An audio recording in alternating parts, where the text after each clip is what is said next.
Assalamu alaikum wa rahmatullahi wa barakatuh to some of y'all and peace out to the rest of you. Let me get right to it. Yesterday, after the live stream that went 6.5 hours, I had a discussion with a former student of mine from a Muslim school in the United States.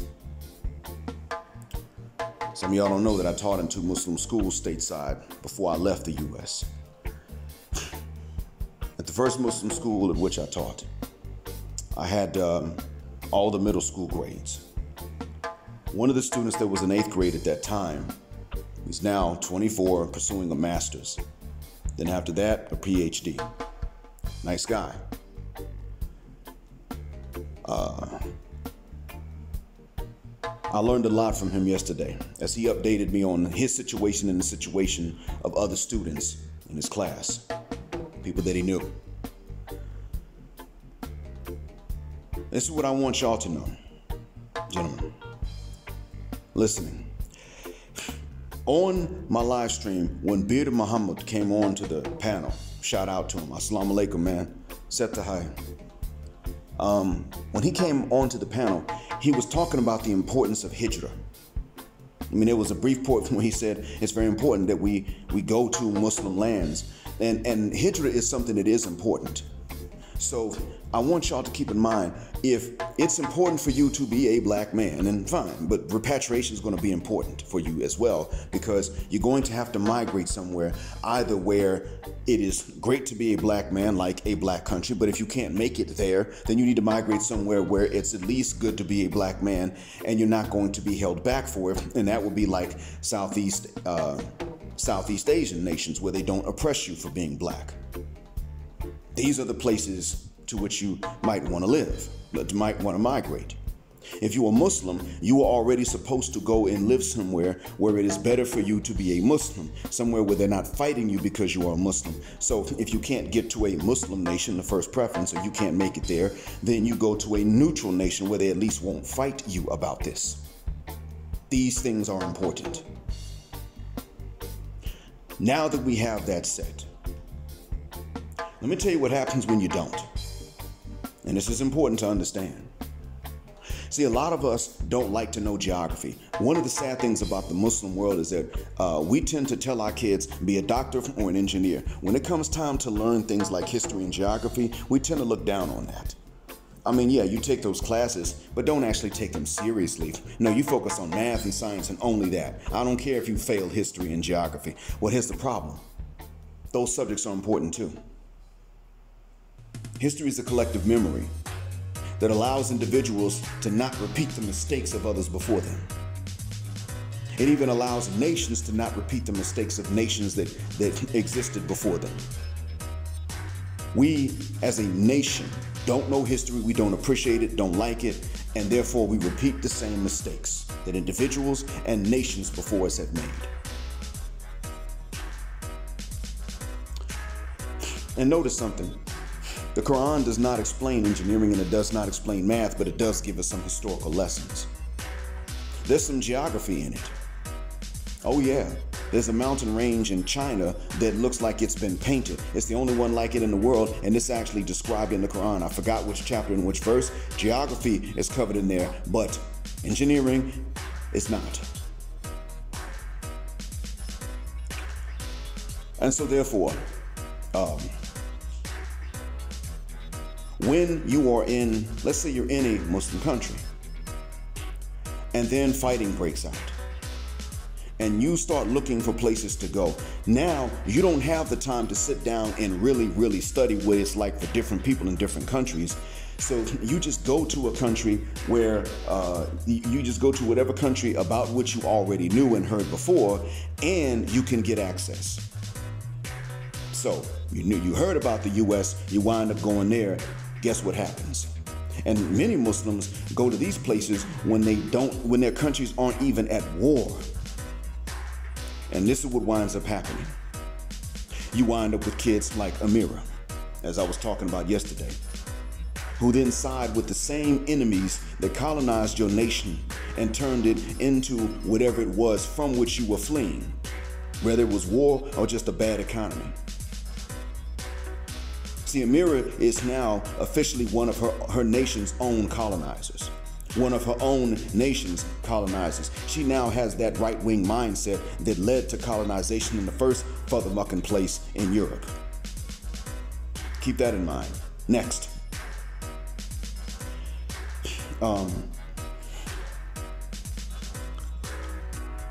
You wind up with Ayaan Hirsi Ali's. Imagine being her grandparents. Do you think that Ayaan Hirsi Ali's grandparents ever intended for her to turn out like this?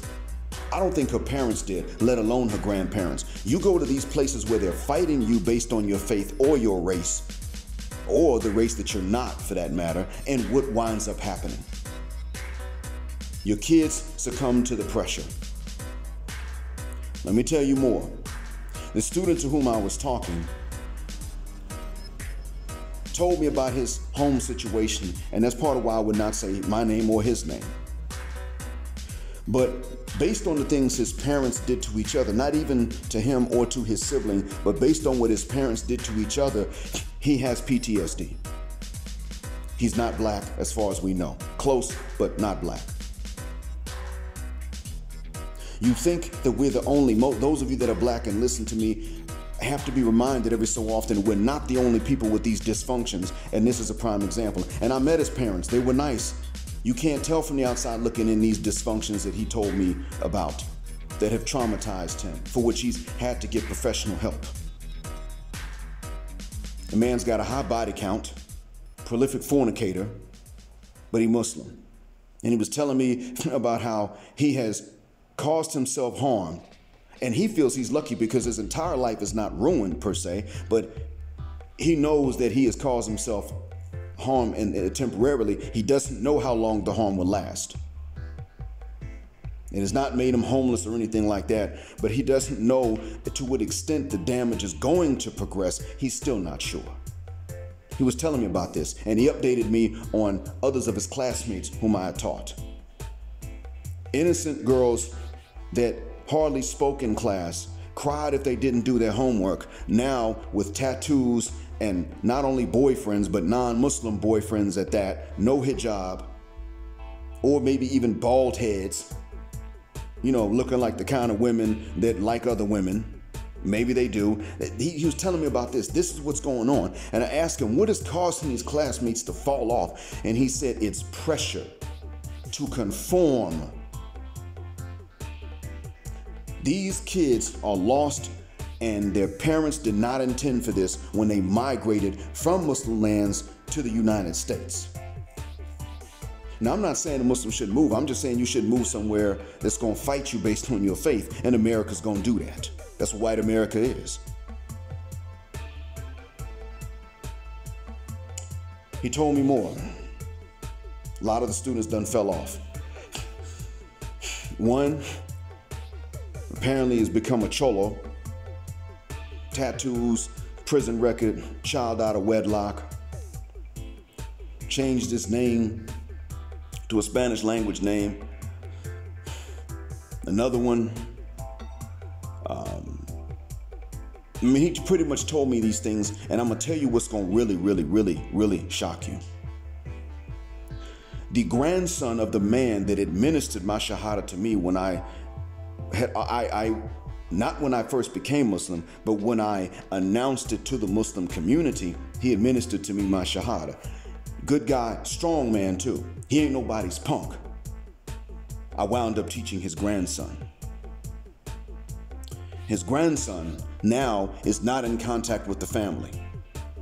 Still living in the Atlanta area, but he's not in contact with the family. They don't know where he is. They don't know if he's dead or alive. He's gone missing. But here's the thing. My former student that was talking to me, this grandson is also a former student, but my former student that was talking to me about this stuff told me that he bumped into this missing kid from his family. Of course, now he's 23 and he's a male hooker. He's not selling it to women. Women don't pay for it. We know that. And I'm not even saying it's because women are chaste. No, it's because they're arrogant. Women don't pay for that. No. He's taking LSD and he's selling his butt to dudes. Booty bandits.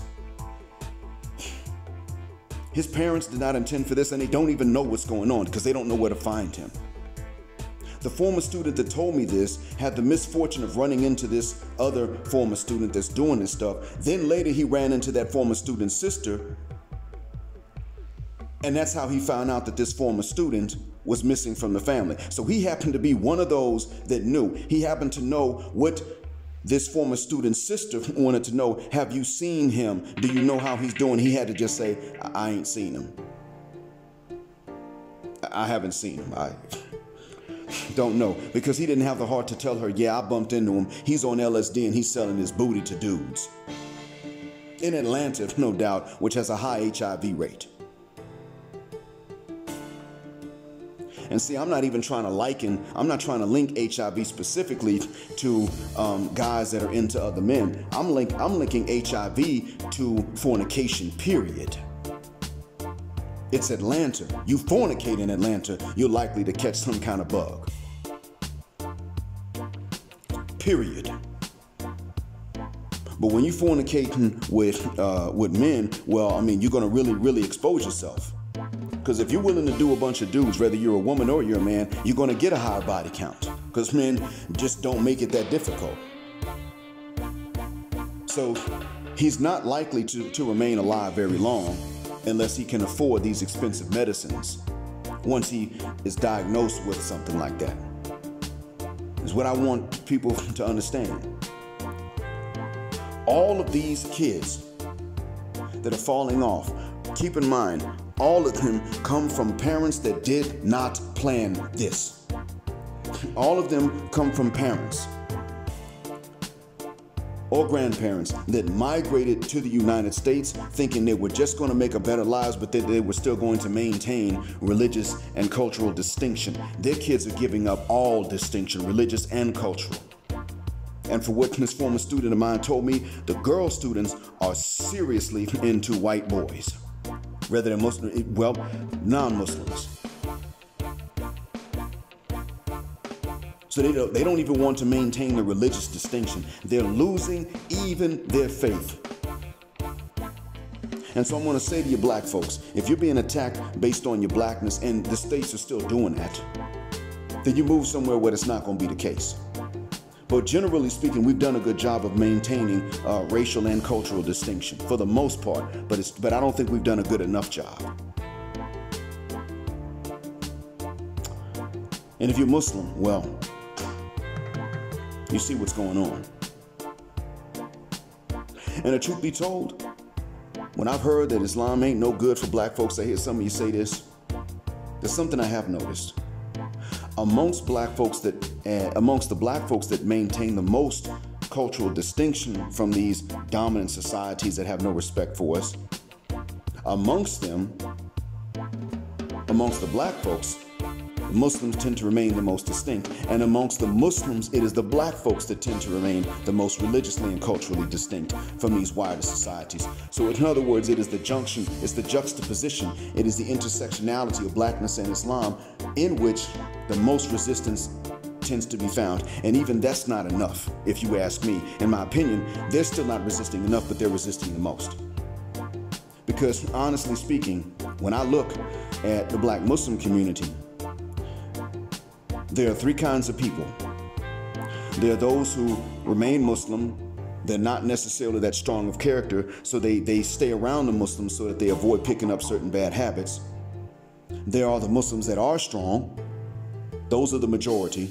And then there are those who just go ahead and give up Islam altogether, but they're not half-stepping. Those are the three types I generally find amongst black folk that have had any affiliation with Islam before. They're strong on it, or they stay around those who are, or they just give it up altogether. Very few simply just claim it and don't actually practice it.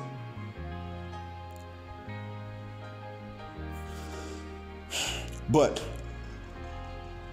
mind you, I'm saying this as somebody. Some would say, well, you just saying that because you're black and you're Muslim. Well, what if I'm not black? I mean, if you ask me, I am, but I know that it's in question. So I'm saying this with the understanding that my own blackness may be in question, and that's fine. So now that means that I am actually free to give compliments to you for no selfish reason, if it's true that I'm not one of us anymore, if that's true.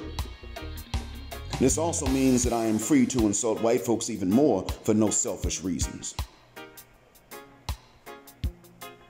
At the end of the day, what I'm really getting at is that, frankly, we have to be careful about where we move to. We got to look at places that don't fight us and that aren't planning on fighting us later on. And some people say, yeah, man, Germany's great for us. It's not going to stay that way. They have a right-wing element and it's growing. And they don't like us Schwarzes. And they don't want us in their countries. And they don't care what their people did in Namibia. They don't want us in Germany. Some people say, man, look, and they start naming these European nations where things are great. But understand, there was a time when France was popping. Now in France, they're outright against black folk and against Muslims. What if you're both? That's how France is. So that's the end of it. That's what we're dealing with. That's all there is right now. And I just wanted to point this out. We got to be careful where we move. And this is something for both groups to understand. Because when you go to a hostile place, you're not going to be accepted, but you're still under pressure to conform. And honestly, many of your daughters will try to do both with very little resistance. And if your faith is important to you, you got to move somewhere where at the very least you're not going to be persecuted for it anytime soon without resistance. And America and Western Europe and Australia and New Zealand are not it. Thank you for listening. Black heart, black mind, blackout. Assalamu alaikum to some of you, peace to the rest of you, and black heterosexual non-select male power just because they don't like it. And black patriarchy until extinction or judgment day.